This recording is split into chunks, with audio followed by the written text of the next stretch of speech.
This is ADHD School. Where every week we'll discuss random topics we Google researched. From deep government conspiracies, To chicken gonads, we will discuss it all. I'm Carlos Mendoza, I'm Trevor Lahamadou, and welcome to ADHD School. where distractions are encouraged. Hello, and welcome to ADHD School. Carlos, I have a question for you. What's Do you going think on? chickens can fly? Can chickens fly? Yes, can chickens fly? No. Okay, why not? Bone density to wing ratio? Bone density to wing ratio. But if Yeah. they can fly for about a minute or so, wouldn't you say Mm. that's being able to fly? Like if I'm I don't know able if to they can just go on achieve top of a lift, right? Like I thought they can just like glide down. No, they can go to lift Okay. a little bit like while they're jumping, but I don't know because they can go like 10 feet, I would say, in the air. Like they can go Uh-huh. on top of trees and stuff like that, but from there, it's not like they can fly for a long time. So would you consider that flying, or would you consider like fluttering, maybe? Fluttering at best. I mean, flight is just flight. If they can get into the air, then yeah, then they can fly. All right. All right. So we believe chickens can fly. Please let us know what you That's think. like that's like saying I can only run for like 7 minutes. Does that mean I can't run? Because I can't run longer than 7 minutes. You know what I It does mean you can't run if you can only run for seven. That's exactly what that means. You cannot mean? distance run if you can't run for 7 minutes. Okay. Okay. So let's go ahead and get into it. So what episode? What topic do you have first for us, Carlos? So I'm gonna talk about the history of amphetamines. Oh, good. All right, ADHDers, here we go. Yeah. How about you, Trevor? What are you gonna talk about first? All right. I'm going to talk about the South Park episode that just came out. I haven't seen it yet, so I'm excited to hear you talk about it. I have not seen it. I've seen clips. So That's what I'm excited to talk everybody about the that I've clips. spoken to about it has said. I haven't seen it. I've just seen clips. I'm excited to talk about the clips, though. Yeah, It's amazing. So for sure. And then go what ahead, else you talk got? about how amphetamines are good/bad for us ADHDers. Well, I'm not gonna take that view. I just wanted to go into the history. Can you guess around like what time it was discovered? Like what year? Probably, so I know the Mustache Man was taking amphetamines. So probably. Just say it. Don't worry. I will cut that out. No worries. Mustache Man was taking it. So maybe the late 1800s, 1890s is my guess. Wow. 1887. Really good. 1887. Wow. Really Okay. good. All right. All right. Um, All right. yeah, so it was actually first synthesized in Germany by Lazar Edelinu, as like for its like psychoactive properties. It was rediscovered by a chemist who realized that like it had some stimulant effects. Mhm. And then in around like the 1930s, amphetamines began used medicinally for congestion, depression, and fatigue. Now, can you imagine taking amphetamines for nasal congestion? Like, oh, I have a cold. Oh man, this makes me feel great. I do have to say it does help with colds. I can I imagine. I I definitely feel a lot better if I have a cold and take it. I do have to admit. But to In take it my, for a mhm. cold is kind of crazy. Yeah, in my college house, everything was super bare. What we had in our medicine cabinet, it was just a bottle of honey Jack Daniels, and that people would take a shot of every time they were sick or had a sore throat. And like, I mean, that was like literally our entire medicine cabinet was You just guys were like in the 1700s taking medicine. Like, that's what people like used to do. elixirs. Hmm. Yeah. They used to just take whiskey for for medicine. So go ahead, yeah. So, in 1937, benzodrine, an inhaler containing amphetamine sulfate, was introduced for medical use. It was treated for asthma and alertness issues, which I don't know if you know this, but like regular asthma inhalers, like those like steroids that they take, right? It also like acts as a little bit of a stimulant as well. So I just think it's interesting that we're talking about it's being used for depression, like fatigue, like congestion, different things. But during World War II, there was a huge boom in amphetamine usage, and like exactly what you were talking about. The German war machine was using it to keep soldiers awake at night and I alert. mean, So what do you think about soldiers taking amphetamines? it was very effective in World War II. That's pretty much why they were. I mean, it's not why. There was a lot of strategic involvement, but it was a lot of the reasons why they were able to take over France. It was because they went into a territory. France was like, "There's no way they will go here because it's way too hard to go through here." So basically, like Hmm. for like 2 straight nights, they were just marching. Basically, actually, more than a week, they were just marching on straight up amphetamines and just completely focused and completely ready. And obviously, I don't know if you went into this a little bit, but you cannot get sleep on amphetamines. So they're just going continuously and their brain cannot turn off. It's probably extremely effective. For like short-term battles, right? I imagine like the longevity of the soldiers, I just can't imagine is If you just keep sustainable. taking it.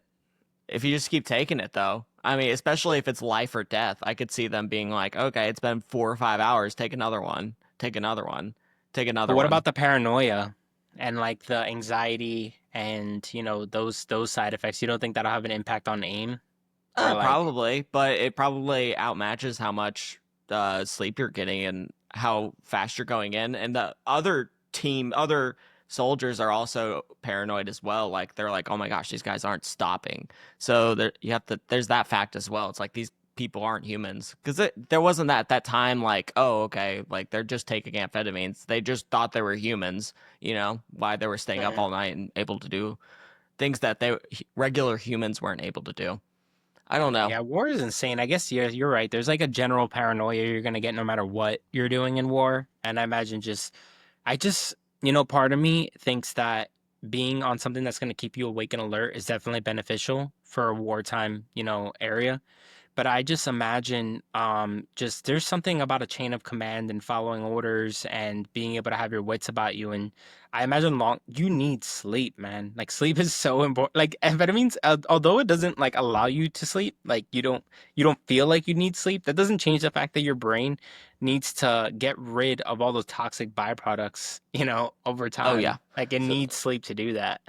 I think it takes a couple months for you to truly get off it and really like get back to your regular self. Like if you keep taking it like irregularly and to the point where it's unhealthy for you, you definitely need that like couple months recovery. But during that time, it's fine. Hmm. It was just probably so bad for them. Extremely bad. And it probably just got worse through the war. I mean, I don't know if you've seen any photos of people in World War II or World War One, but it's just you Hmm. see their eyes drooping and stuff like that. And it's because all of what they're going through, but also what they're taking and what they have to eat and the environment that they're in. That they're not in the best space to just like, wear my lotion each night and make sure I'm brushing my teeth.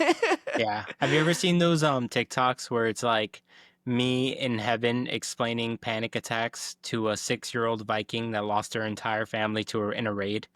Like, I have not, but I can imagine it wouldn't be very fun. I yeah. mean, So we're looking could you at the imagine? 1950s and 1970s, and that's when we had recreational use and abuse of amphetamines. It became widely used as pep pills or speed. People were using it for increased productivity, alertness, and just general euphoria. And this led to addiction problems and social concerns. As you can imagine, I mean, anything that makes you more alert and productive is going to be abused 100%. Oh yeah, And we're for talking about sure. the 50s and 70s, so we're talking about cocaine, or people love it's so interesting because when you think about the spectrum of drugs, right? We have uppers, we have downers, and we have psychedelics, right? Mhm. There's people that love being productive, hyper, super active, and they love being more of themselves, right? Mhm. Them to like another level, and those are people that are doing like the coke and amphetamines. And then you have the people that like being less of themselves, like being drunk, benzos, alcohol. They like just being silly, dumb, that type of thing. Yeah. And then you like people that go into different planets, and those are like the Those are the classics. those are the scariest people. Oh my No, God. like the psychedelic users and stuff. That's a different thing. So after the 1970s, as you can imagine, we started having regulation and control. The Controlled Substances Act in the United States classified amphetamines as Schedule II drugs, regulating their medical use and restricting abuse. And as you imagine, this is like super important. And today we use it for ADHD and certain cases of narcolepsy. How do you feel about prescribing amphetamines to children? I it, It's tough. I think you have to do it right. So I think it's okay if you actually have ADHD or you're having major symptoms to the point where it's actually affecting your life. Like, yes, you should probably have a limited amount of amphetamines. The problem was, I think when we were kids, like I got prescribed and it was just like that, and it was like so quick and it was so easy to get. And that part I don't really agree with. I wish they went Uh-huh. more into like, oh, okay, here's how his brain's working, here's why he needs it, rather than just basically going to the doctor being like and just prescribing it. So it's unfortunate that that happened, but at the same time, like I pretty much know I've had ADHD all my life for my Uh-huh. case, but I know there's a lot of people who probably don't and maybe are just a little bit more underperforming and maybe just feel like their parents feel like they have to have it in order to achieve success. Can I tell you, and I hope I don't offend anyone, including you, my like theory of ADHD and like and amphetamines and all that with like people. Go ahead. So I have this like view that society and technology has evolved faster than people could, than like minds could. And there's certain subsects of people, like people with ADHD, that aren't as fit in the current society as like others. So, as you can imagine, Yeah. I imagine if we took people with ADHD and we brought them back like 200 years and they were living lives where they were basically just having to complete tasks like farming, leatherworking, like, hunting, things like that. They would have been they wouldn't have it's not like they would have failed. I can't imagine they would have been extremely unsuccessful because if they were, you know, um, I imagine that trait wouldn't have been passed along. Mhm. But now we have a society where we're forcing people to sit in front of computers all day, pay attention to math class for several hours, like, Things that we don't and find interesting. And that's things things you don't find interesting. Yeah, like before you can make a living and, kind of like function in a world where you kind of just do what you're interested in and like, live that kind of life. Now you can't. You yeah. really can't. 100%. Actually, I completely agree. But it's like it's impossible. Like for me, I have to have a dopamine rush to do something in order for me to be focused to do it, or I have to be interested in it naturally. So it's very Hmm. difficult for me to just sit down and do a single task without being distracted because it's like, oh, I'm hungry. Like for example, hunger really affects you with ADHD. Like you're like, I'm hungry. And it's like I can't think about anything else because I'm hungry. But think about that in the past. If you're like only thinking about food, like you're gonna go hunt. You're gonna go look for whatever food there is, and that's your main focus. So that's how like basically living off adrenaline and dopamine looks like Hmm. in our modern society. So I think it helps. Hopefully we just grow out of it as a society. I don't know if that's even possible, but I feel like at some point it's got to go away, right? Yeah, well, what's got to go away? Just the ADHD mentality, like in general. Like, I feel like as we evolve as people, we're not going to need these traits as much. So it will eventually go away or die out. Maybe not like tomorrow, but like maybe Hmm. 1,000 years from now. Yeah. Well, I don't know. I only see it getting worse. I see us just our solution to people not being able to adapt to the modern version of productivity is just pumping them with drugs, creating new drugs to stop them from being sad, stop them from being distracted, stop them from being hungry, stop them from and like transform people into these kind of basically machines that are able to be productive and be efficient and use as little resources as possible. That's the future I see. Yeah, I guess this goes back to my original point. We have to be smart with how we take the drugs. We can't just pump ourselves with drugs, basically. Mm. Like even when I take it, I try to take it like I don't know, maybe once or twice a week sometimes, or I take half Yeah, of one just because it's like, well, you don't want to overload yourself. It's not good for you. So, exactly. So you just take half of one, crush it up, and snort it. yeah, exactly. It's much better. Cocaine's much better than. Straight, it goes straight to the brain. All right, Trevor, what you Okay. got for me? All right. So, we are going to talk about the South Park episode that came out. Did you see any of the clips that came out on TikTok about this new Yeah. South Park episode? Many.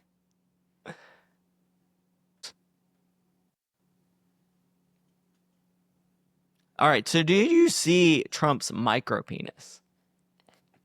Yes, I did see when he was like in the photo of him in the Oval Office. Oh, no, no, no. Did you see the AI generated photo of Oh no, no, no, I haven't. they put it off TikTok almost immediately. So I I woke up imagine. that morning and it was like, so the South Park people of South Park have to create this a positive messaging for Trump after they get sued because they make a deal with Trump. And then they make this AI generated video of Trump and he's like going through the desert and he's like, he fights for us because this is America. And he's just going through the desert and he just takes his clothes off as he goes. And then eventually they show his micro penis with a face on it. he goes, he That's goes, great. Trump. Uh, Let me go look it up. The exact I quote. hope this doesn't make people think that I like Trump, but I feel like he's packing. I that's the vibe that I get. Like, I first of all, he's like over 6 feet tall. Maybe not anymore because of his age, but like height definitely does have an impact on like your appendage. yeah And also, I just feel like it'd be well known. Like, I feel like he's been with so many women and like so many like, especially Stormy Daniels and like all of those. Like, I feel like it would have come out that he was, whatever. But yeah, yeah. Well, he could just be. He's probably, to be fair, he's probably just like an average sized human. Like it's Mhm. probably nothing too big, probably nothing too small. But I think it's the fact that he seems to be a little bit self conscious of it. Whenever it like his hands when you bring it up in public. I think that's what people allude to whenever they talk about it. You were talking about our president's penis. Yes, I was. His micro penis. South Park. Also, I feel like me saying I feel like Trump is packing will to make this podcast play in the next Oval Office. He's like, see, all of the media is saying what they really think is true. Look at this podcast. It's just me Dude, saying I think please Trump is show packing. us. Okay, so I'm not going. It's gonna be too long for me to look it up, but that's fine. They also portray him as basically Saddam Hussein. So the only time they've Uh-huh. ever shown somebody without clip or like the art or them drawing of him, is whenever they are displaying Saddam Hussein, who's dating the devil at the time, and then that's pretty much how they display Trump, and he's also dating the devil, and it's just really funny. It's such a funny episode. I really want to watch the whole thing, but I just saw clips of it and was absolutely entertained. It says you can watch it here. Okay, on Yahoo Entertainment. Yeah. Okay, Trump's penis is teeny tiny, but his love for us is large, and that's how the ad ends that the South Park people make, and that's how the show ends. Do you think South Park? So I see a lot of people talking about this. Do you think South Park is making these episodes solely on Trump, or do you think they would do this with any president in 2024? I'm interested to hear your response to that. South Park makes fun of everything and everybody equally. Yes, I agree. With no. Mhm. So the only reason I say that is because I've seen people say, "Hey, look, they're not making fun of Joe Biden," which is true. They didn't make fun of Joe Biden, but 2016 before 2020, I feel like they had a lot of backlash with their 2016 episode, the turd sandwich party. Yeah. Uh, so in the episode, they talk about Trump's penis being a micro penis, Even in the AI generated video that's pro Trump messaging that the South Park people have to make, they show his micro penis and they go, his penis is teeny tiny, but his love for us is large, while showing his AI generated micro penis with a teeny tiny face. I mean, if there's anything that says America and freedom of speech, that if you could do that with your president, can you imagine like there is somebody doing that with Stalin or like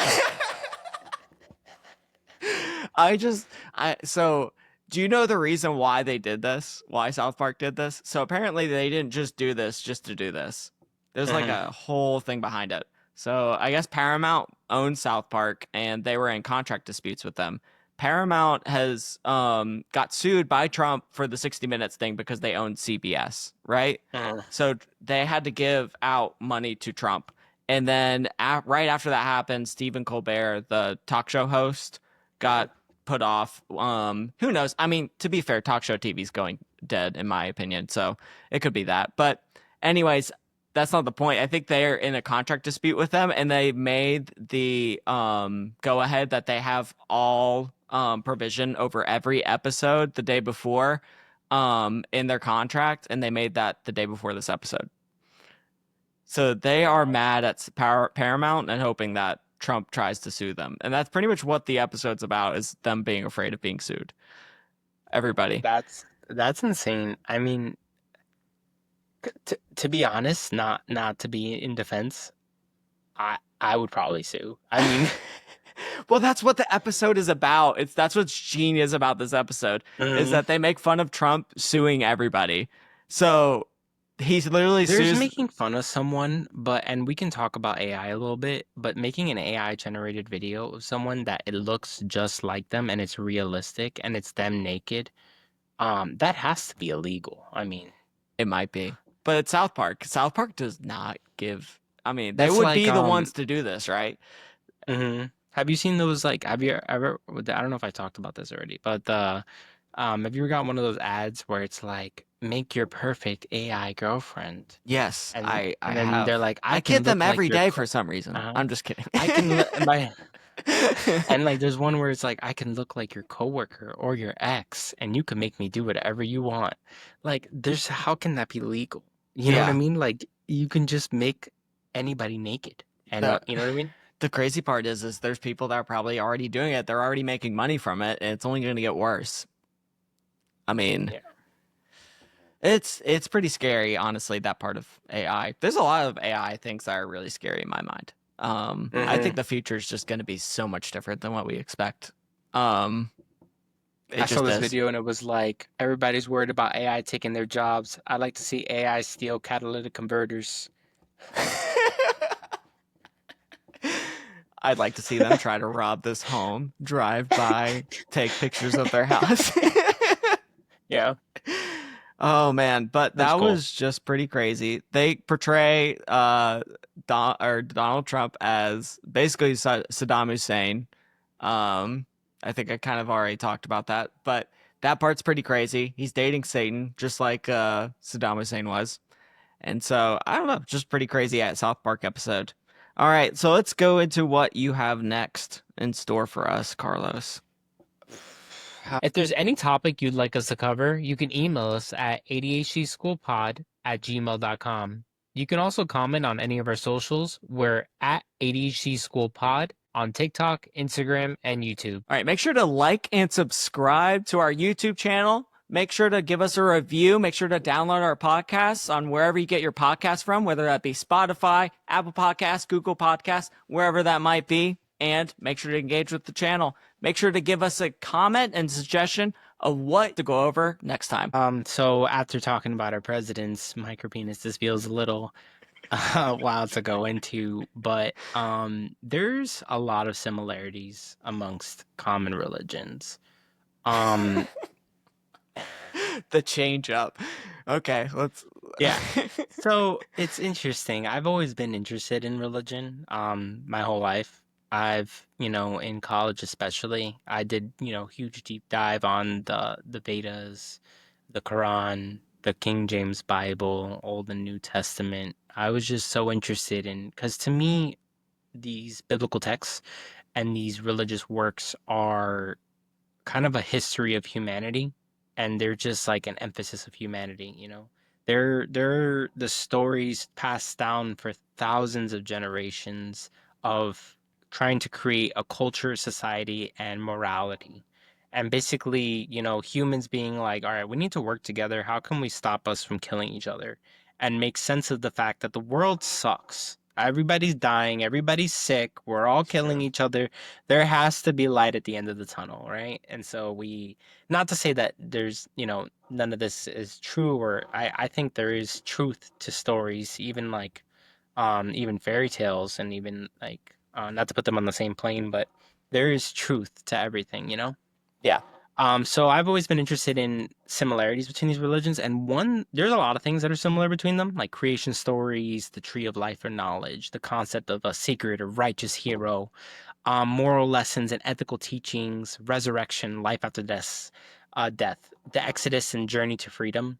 And one thing that's spoken about in almost all religious texts is the concept of the flood. A great flood or deluge is a common story. It's in Noah's Ark of Christianity, Judaism, Islam. We see it in the Epic of Gilgamesh. And I just wanted to do a deep dive on the flood. Okay. Let's do this deep dive.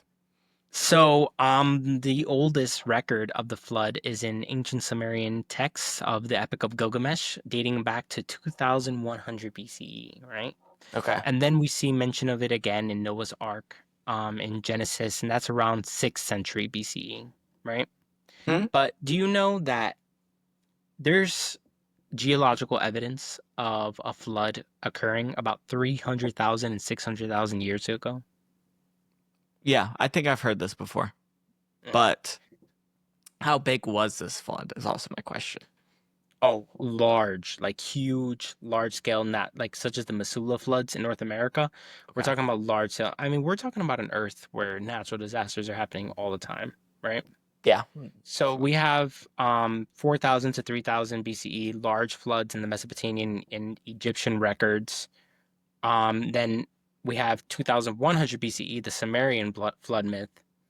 And then we have in 1600 BCE the Atrasia epic, which is an ancient Mesopotamian text, recounts a flood that resembles the biblical story. And then we have 6th century BCE, which is our biblical book of Genesis. And then we have modern era, which is where we have research, you know, talking about the flood. So do you know any about like the common theories about these biblical floods? I don't, but I have a theory. Um, okay, so I do think there was probably a flood, and I do think there's always truth to some story, but also most of these religions come from the same place. So is this a flood of in where Israel is basically where the roots of Islam, Christianity, and Judaism all come from, for example? Mhm. Like, is there a flood in this territory or close to this territory? Or is there a flood all around the world? Because they do talk about in other religions too, but maybe it's a local flood of their own region as well. Exactly. So in the stories, it talks about a worldwide flood, which there's no geological evidence for. But what's likely happened was that there were many severe floods all over the place. Yes. Um, you know, I don't think it's likely that the entire world was submerged in water.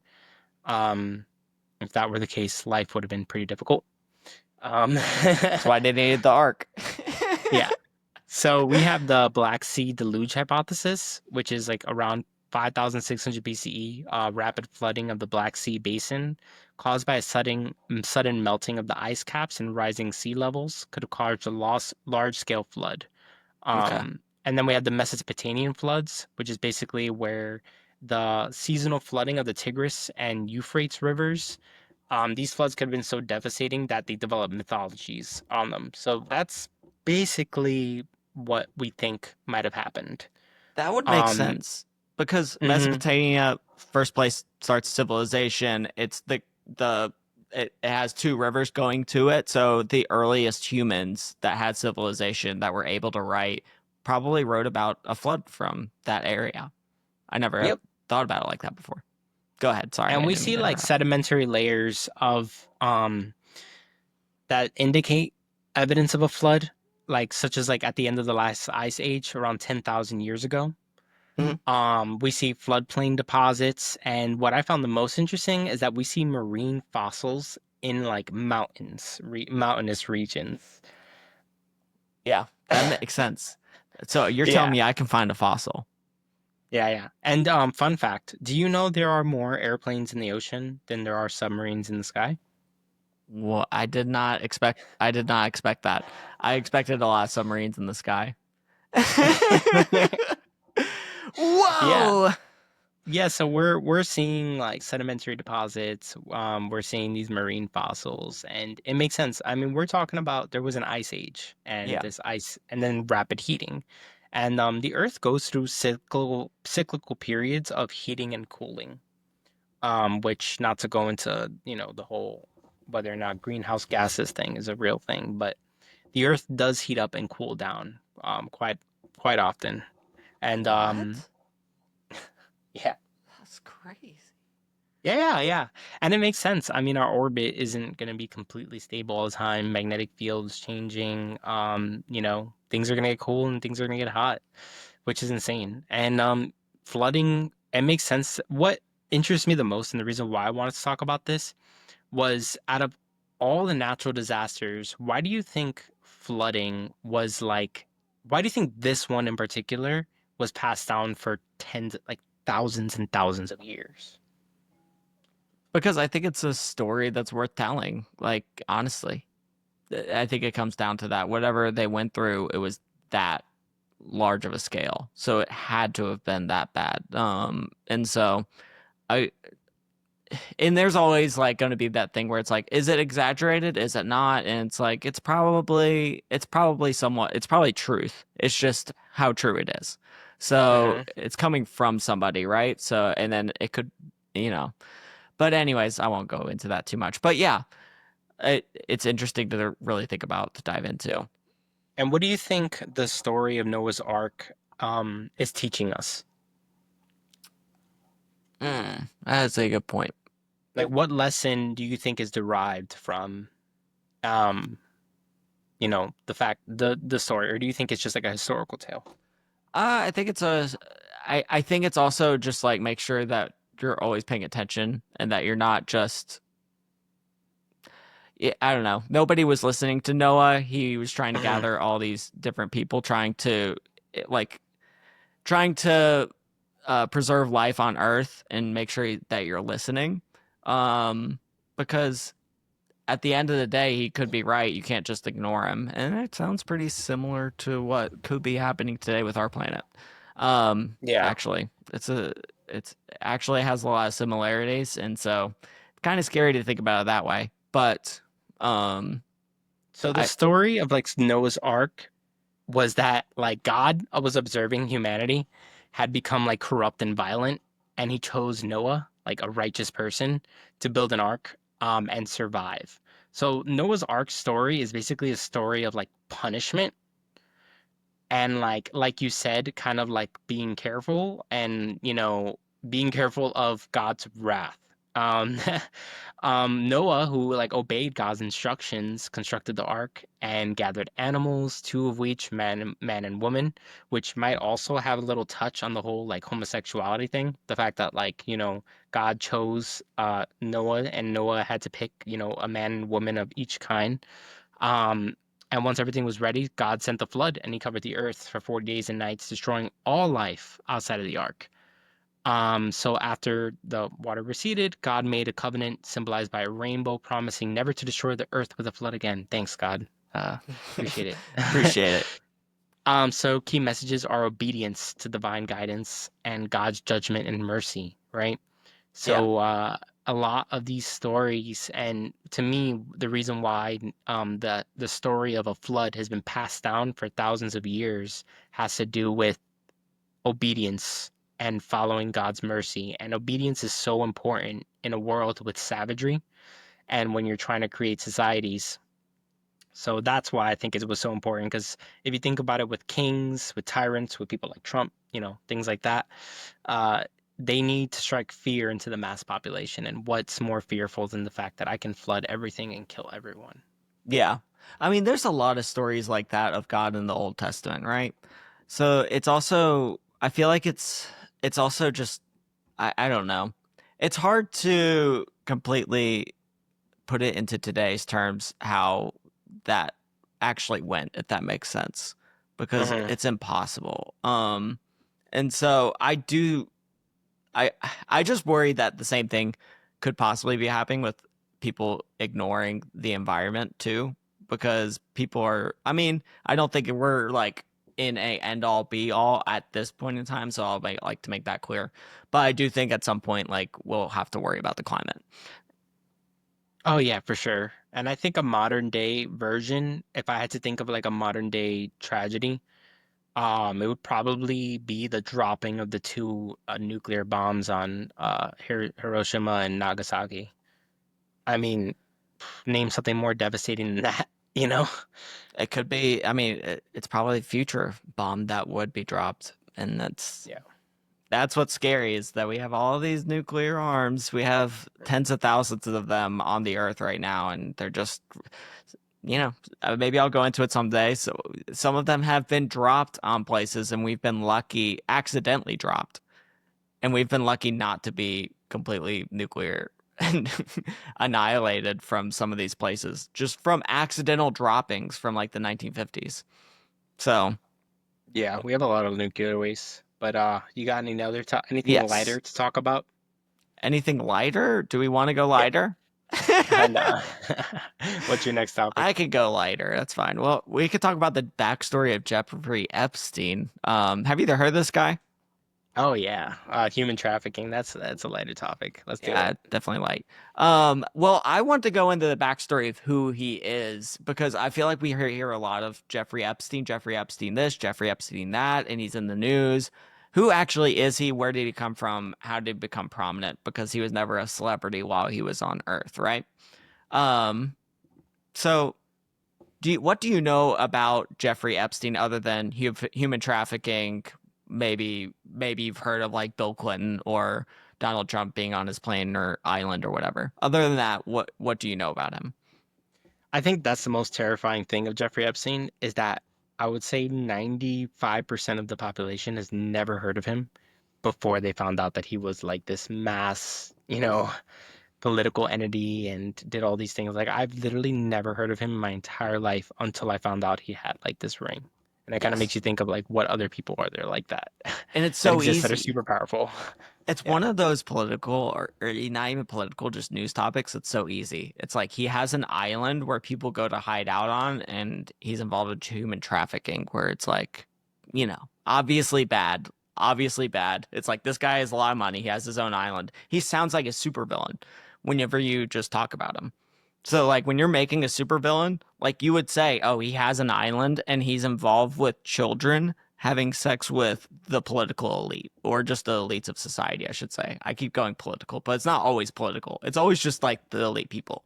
So Hmm. let me say, let me go into this. So Jeffrey Epstein, actually born 1953, Brooklyn, New York.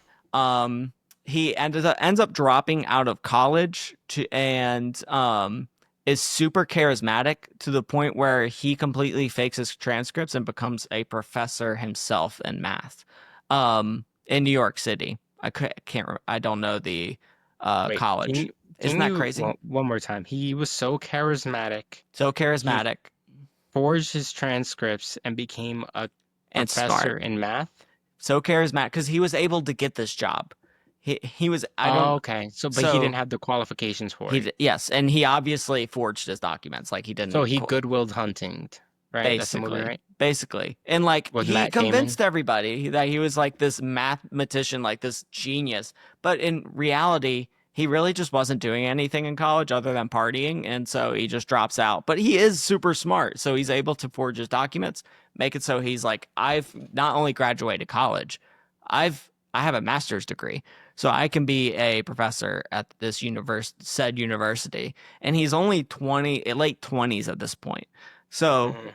I mean, it's basically us saying, okay, well, I don't have a college degree and I don't have this, and he's able to get this job, right? It's also a different time, to be fair. You're talking about the 70s and 80s. So, Yeah. I mean, I feel like it's a little bit easier to do this kind of stuff. But Oh yeah, a bunch of nonsense was going on there. yeah, I mean, I'm sure I'm sure the future children that possibly watching our podcast are like, yeah, you guys didn't do anything wrong, and you guys could get away with anything, but Yeah. that's fine. Anyways, they find out that he doesn't have a degree, and they basically say, hey, look, Jeffrey, like you can keep teaching because you're a really good teacher, but like basically just slap him on the hand and it's like, it's okay, it's fine. And then he ends up working at Bear Stearns after he's a professor, after he gets confronted about this because he's afraid he's going to lose his job. So he works at it's a private wealth management company. So while he's at this company is basically where he starts to meet a lot of people, prominent people, such as, Trump, Clinton, a lot of all these other elite people. Eventually, he's able to get a lot of the trust from a lot of these millionaires, billionaires, and is able to manage their money. And then he also is able to buy a private island for like, I think it was 10 or $20 million, which actually is kind of cheap if you kind of think about it. 100%. Like that would be crazy. But this private island has everything on it. It has the airport, it has the tennis courts, it has so much stuff on it. People have actually maybe we should take a trip to go see Jeffrey Epstein's island one day. You down?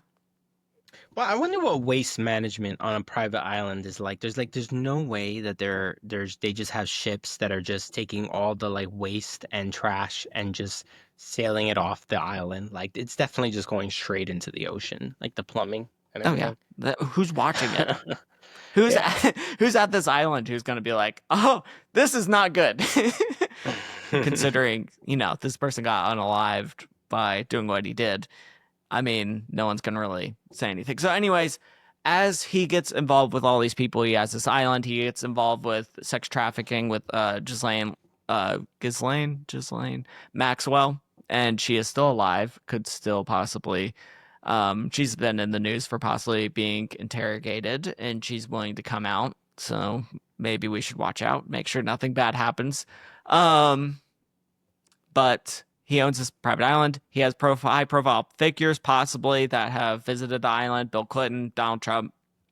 Uh, I think he's King Prince Andrew. Isn't he king now?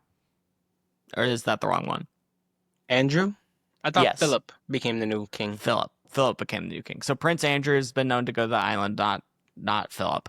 And then Bill Gates has Okay. probably. These are people that probably have been to the island. I won't say. I'll say allegedly, just to Hmm. save ourselves. But yeah, it's kind of crazy. It's like what you said. There's people that have been trying to visit this island, and there's still security that seems to be roaming around on this island. Association is not necessarily incrimination, in my opinion. Like I don't think every time they were on the island it was like sex trafficking and you know what I mean? Do you think Because they like knew something though? I mean, Trump does have the quote where he goes, "Jeffrey likes young, beautiful women yeah. just as much as I do." And it's like that could easily be like he's talking about like young 20s, whatever, but it is kind of suspicious. And it's like, oh, you're not friends with this guy after you have a quote with him in a newspaper. It's like, you know, Well, how long but has this been going on for? this has been going on for probably since uh the 1990s. And then it ends up being dropped basically by, I think he gets arrested in 2005. And so early, we'll say the mid 2000s. And so that's He when got it gets, arrested in 2005? it was found out in 2005 or 2008, but they didn't know the exact, like everything that was going on Why basically, do I feel like I just started hearing about this like 5 years ago though? because that's when he died. So he Oh, had been okay. in prison for a long time. And right as soon as, like, basically in 2019, people had started talking about it, like conspiracy theorists. I mean, like big time conspiracy. Talk about like Joe Rogan, Mhm. Alex Jones. Have you heard of him? Like Alex Jones had been preaching to the choir about this, and everybody's like, "You're crazy. The political elites have an island where they're having sex with children. Mhm. You're nuts, Alex Jones." And so, and then it turns out to be right, and it's like, oh, well, it's one of the few times that this guy ends up being completely right. Wake up, sheeple. Buy Yeah. my freedom coins and join the revolution. The globalists are coming for everyone. Have you ever seen that clip of him where he's like, "Why are we watching football and baseball and basketball?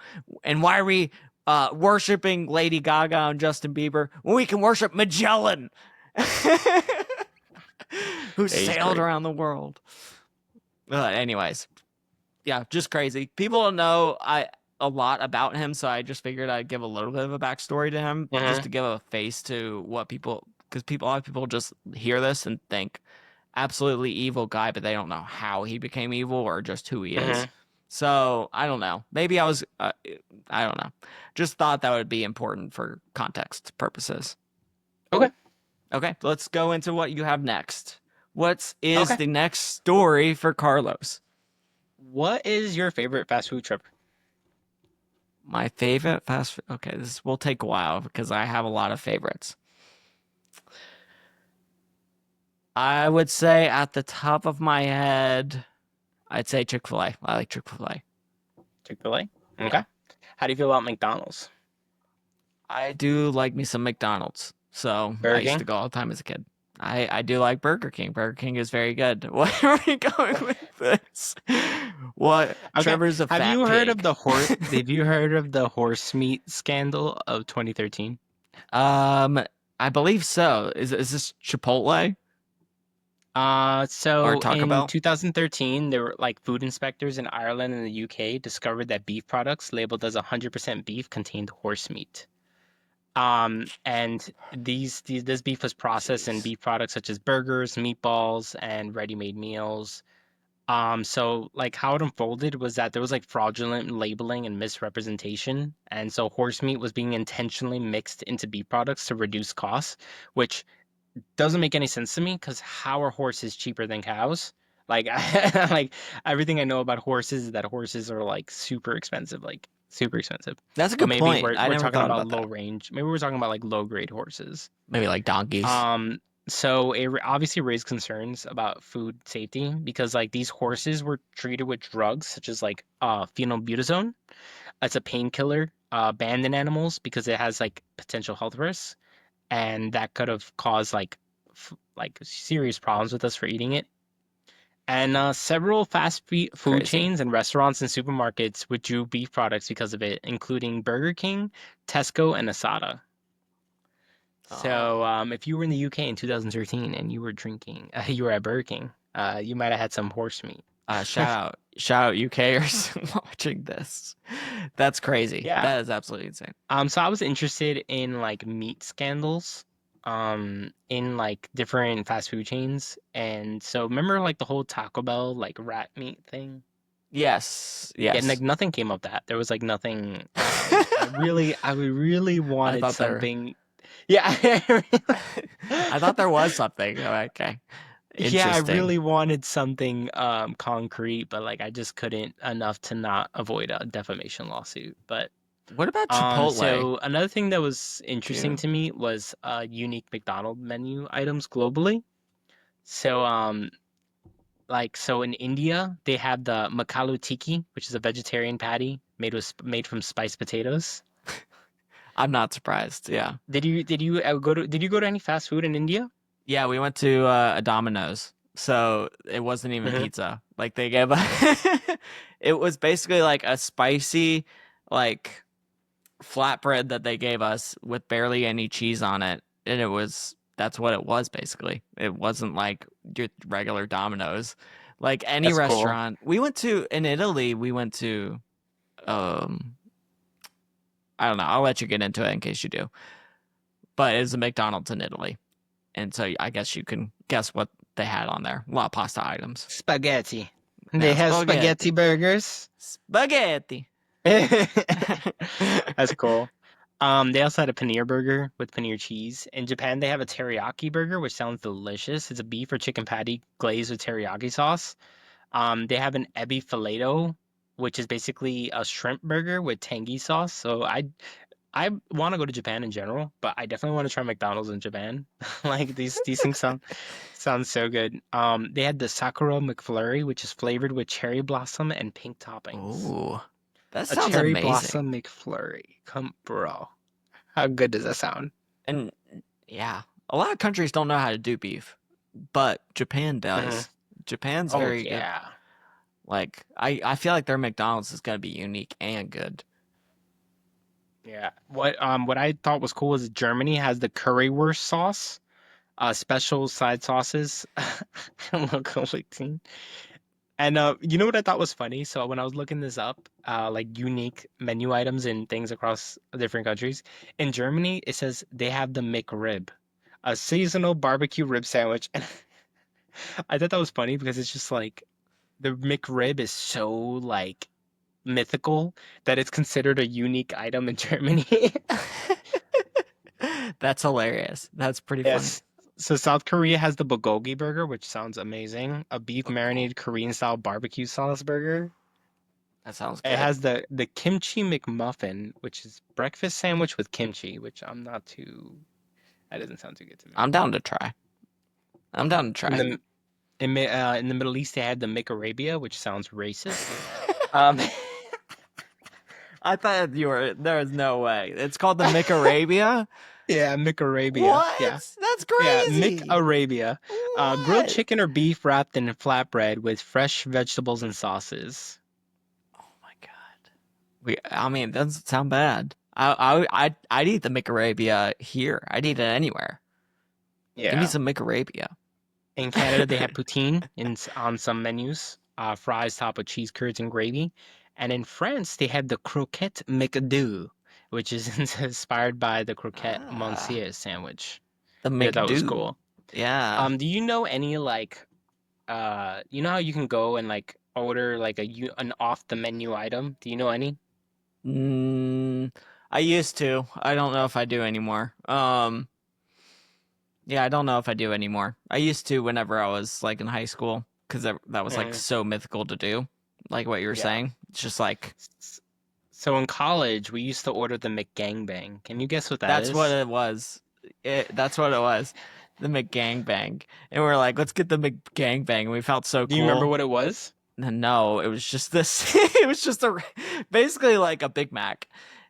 Just So it was a it double had cheeseburger, but they put a chicken patty in the middle. yeah, that's all it was. So it was basically I like thought what was they make great. with the Big Macs, and then they were just like, here's a little chicken in there, and it was just like, whoa, this is crazy. So can you guess where? So I'm not gonna make a guess, but so there's like notable McDonald's locations across the world. The McDonald's in Gustavia, which is known for its stunning beachfront location, upscale ambiance, and high quality food. Yeah, a lot. Yeah, you know, There's a McDonald's in London, which has an iconic signage and historic location. The McDonald's in Dubai is the third McDonald's in the world. It has luxurious interiors, extensive menus, and innovative features. There's a McDonald's in Tokyo, which has high quality ingredients, and a McDonald's in Sydney, Australia, which has beautiful views and modern design. yeah. So you know, all these different fast food restaurants are really popular in certain countries too. Did you know Hmm. that? Like KFC is super popular in China. So like, I think it's somewhere in Christmas time. I don't know if it's the day before Christmas or on Christmas or whatever. A bunch of people go to KFCs and they sit with random people, and it's like a super nice thing for them to do, I guess, in China. And then Japan, I think they love like they Wendy's is very popular there. That's like the one of the most popular fast food restaurants there. It's just interesting to think about because you just think restaurants are just in America, but no, they're prominent all across the globe a lot of Oh, times. 100%. My favorite fast food is Wendy's, and it's considered like hands down the most worst fast food you could possibly eat. Really? Yeah, Wendy's is like out I've of all the never known American that. fast food chains, it's the worst for you. Interesting. I thought it would be Burger King. Burger King. Do you remember the double stacker? No, I don't. You don't remember the double stacker? So I got Burger I don't. King. I tried to get Burger King like a year ago or 2 years ago, and I was like, "Oh, can I get the double stacker?" And they were like, "That hasn't been on the menu since 2010."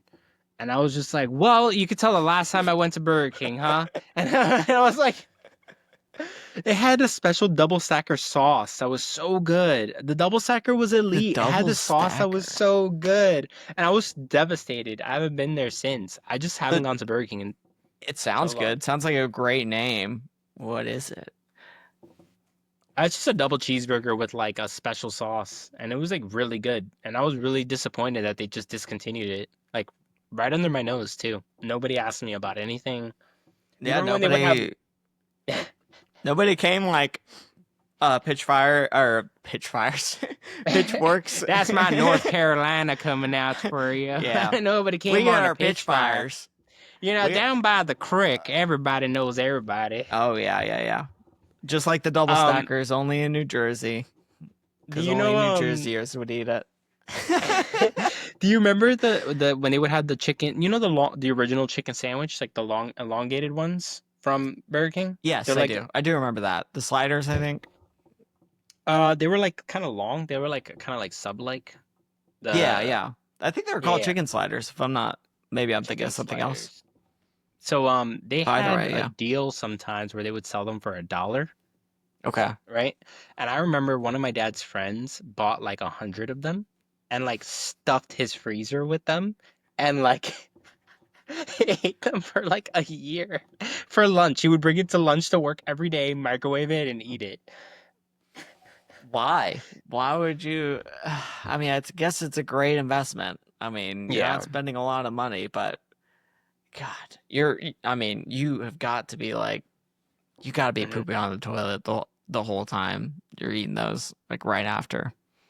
Ah, they're Uh, terrible for you. Okay, let's. quick pause. Do you have another topic? All right, Carlos, what do you think it's like to have ADHD? What would you say it is? You wake up and your penis is huge. You That's exactly what it is. you Trump nailed needs it. to get ADHD. Yeah. No, so what I imagine it's like is not just an inability to focus, but kind of like kind of like a disability to where you can't focus. I don't know, 'cause like I feel like everybody's experienced not being able to really focus. So I guess what makes a difference between someone with ADHD is my question. I guess that's true. So I think what the way I would define it, so it's just really hard for me to explain to a regular person because when I take my medicine, I feel like a regular person. When I don't, I feel like a regular person. But I'm able to notice my symptoms as I've gotten older. So I feel like it's one of those things that's not, you don't really know you have it. I feel like until you start to like actually take medicine for it and you're like, oh, this is what regular, because you're able to just do things without thinking about it and it's so nice. So, for example, this example I have is you go to get a spoon in the morning, right? Because what Mhm. you need to do is you need to go eat breakfast. You need to get cereal. The problem is on the way you see your phone. Okay, I see a text. All right, and it reminds me that I didn't email someone from work. Oh, okay. So I go to open my laptop and I go to email them. When I go to email them, I notice I have all my tabs open. When I have all my tabs open, I just go to organize that and I close out all my tabs. And I'm like, well, what would be better to organize that? Would be doing this or that or whatever it may be. While I'm doing that, I go to find out, hey, I was looking at certain deck paints to paint my deck. And so on and so forth. This thing spirals out of control, and then I forget to eat. It's basically like I have 1,000 thoughts in my head, and I can't focus on one thing. So, for example, if I have a bunch of things I need to do for work, the only thing I need to do is focus on one thing at a time, right? Mhm. Well, naturally, I cannot. Like, it's almost impossible. Mhm. Kind of similar to you holding Sophia and listening to me at the same time. Oh no, Uh, I'm listening. She's like, Yeah. what is going on? But it is absolutely impossible. I can't get rid of my ADHD. And I think a lot of times people just think that um I am being lazy, or I just don't care about things, or they don't understand why I'm not organized in some type of way. So I think those are some of the misconceptions I think people have with ADHD in general. And I don't feel that way about myself at all, because I love things organized. I don't know how to be organized when I'm doing so many things at once in my head, where I can't just get that one thing. I think what differentiates ADHD from just a normal inability to like focus or anything is that there could be like life hampering consequences to you not accomplishing a task. And the difference between someone with ADHD and someone without ADHD is that someone without ADHD, even though they're like struggling to focus or whatever, they can like power through because of these consequences. Whereas somebody that does have ADHD really like won't be able to, even if there is like huge consequences to them not accomplishing a task. You know what I mean? Actually, I feel like the exact opposite. So if it gives me adrenaline or it gives me dopamine, which would be life or death, Yeah. I could do something and I could do it very quickly, and it would be really easy for me. I could do really hard tasks, but I can't do Mm-hmm. easy tasks. So Mm. so easy tasks are a struggle for me. Doing my laundry is an absolute struggle for me. Doing the dishes every day is a struggle for me. If you ask me to paint the house, that's not a struggle for me. That's a Mm. challenge. Yeah. So it's like an adrenaline and dopamine deficiency almost, I would say, where it's like Maybe something you has weren't to give meant me to do that. domestic duties, Trevor. Domestic. I You probably was. I was not meant to do a lot of things, but it is what it is. were It's meant to just, hunt yeah, and you that's weren't what meant I'm to do saying. laundry. Yeah, that laundry? What? This is not my task. I'm just kidding. Well, have you ever considered increasing the risk and adrenaline of these simple tasks to help you accomplish it? So, for example, making your laundry machine explosive, where if you don't if you don't do the laundry by a certain time, it will release I gas. mean, I could. I feel like that'd be a huge waste of my day, though. Because what if the off chance I don't finish my laundry in time? Then my Hmm. whole family dies. That's just how it goes. I I just get to feel like start you'd new. finish it. Everyone just get out of the house. The house is gonna burn. It is what it is. I don't know. I just don't feel like a lot of people really understand it, so it's tough for people to for there to be any kinds of what's the word, I guess, sympathy towards it, I guess. There's not Mm. really a whole lot of sympathy towards it, because we look at people who have ADHD look absolutely normal and look normal in society. Hmm. Right, Sophia? That's right. I'm glad she agrees. So I don't know. It's just very frustrating, and I do feel like it's something that unfortunately a lot of people have, and a lot of people have had in the past too. But it's like people were seen as a certain type of way, whereas that is kind of going away. Luckily, um, people are starting to come out. Hey, I have ADHD. It is what it is. So, which I see as a good thing, at least.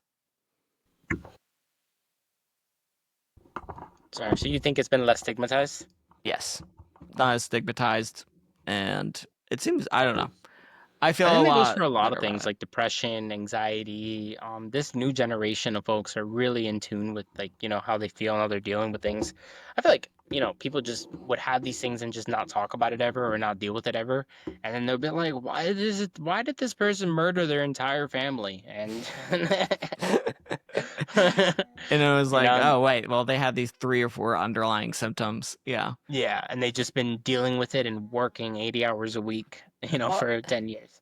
I just feel like, and I don't mean this in a not to like make one seem worse than the other, but I feel like with depression and anxiety, you can see that in somebody, whereas you can't see what's going on in my brain at all times. Like my frontal lobe literally is just not, Mhm.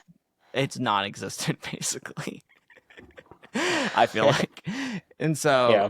yeah, it's just interesting to think about. And so I'm glad it's not as stigmatized. Do I you hope, have any yeah, words of encouragement or any sort of advice that you would give to anybody listening that has ADHD and is struggling with it? yeah, you just need to keep pushing forward and try to keep focusing on being your better self. You need if you are young, you really need to focusing on small little tasks through the day and not focusing on that one big task. I feel like it's also, something that's happened in my life where I was like, I wanted to run all the time and that was my main focus. Whereas like, okay, but like maybe I What were needed you to eat. running from, Trevor? Yeah, exactly. Uh, but I wasn't eating right. I wasn't doing little things correctly. And if I had Hmm. learned that from an early age and I was able to develop this, like maybe I think I would still have it. I don't think it would be as bad though. And I was able to, go through school easily and work at it. Whereas I wasn't really. I was just naturally like, okay, I'm pretty good at this. And I wasn't like really working hard on my brain until I really became an adult, I guess. So just make Hmm. sure you're focusing on yourself, bettering yourself, and really getting into that. Understand your symptoms, understand you're not, any different than anybody else, and that doesn't make you better or worse. It just is what it is. It's what you have to deal with, just like anybody else has to deal with something. So All that's right. my ending thoughts and my Okay. advice. Well, why don't we wrap this up? Yep. So Okay. perfect. And Sophia, can you give us an outro? Yeah, Sophia, let us know what you think.